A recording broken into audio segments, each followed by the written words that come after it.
বড় বাক্সটা পয়সা নিছে, বড় বাক্সটা কি থাকতে পারে শামিম? থাকতে পারতো অনেক কিছুই। অনেক কিছু থাকতে পারে, আমরা দেখবো কি পায় নাকি। তো ভালো কিছু পাইবো, হ্যাঁ ভালো কিছু পাইবো কইছি। তোমার কি মনে হয়? ভালো কিছু পাইবো। হ্যাঁ, টাকা দিয়ে কিনছে, আমরা দেখবো যে 1000 টাকা দিয়ে কিনে ঠকছে কিনা। আমাকে দরকার এমন একটা কাস্টমার যে ঠকছে। আমরা খুঁজতেছি দেই কি ব্যাগই তো দেখা যায়। ওইছে কাম 1000 টাকার অর্ধেকের বেশি আয় পড়ছে। আইছে, হ্যাঁ আইছি তো। আইছে। আসছে আমরা দেশের প্রথম দিনে আমার কিছু কাস্টমারে একটু আনন্দ দেওয়ার চেষ্টা। ওইছে কাম 1000 টাকার উপরে আইসা পড়ছে। আপা খুশি? খুশি খুশি।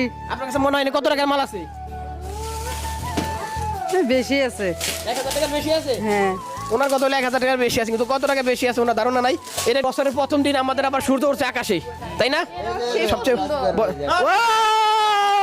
1000 টাকার মিনি রাইস কুকার, এটা তো আমি হ্যাঁ এটা আমার অনেক পছন্দের। অনেক পছন্দের, হ্যাঁ। পছন্দের জিনিসটা আপা পাইয়া গেছে।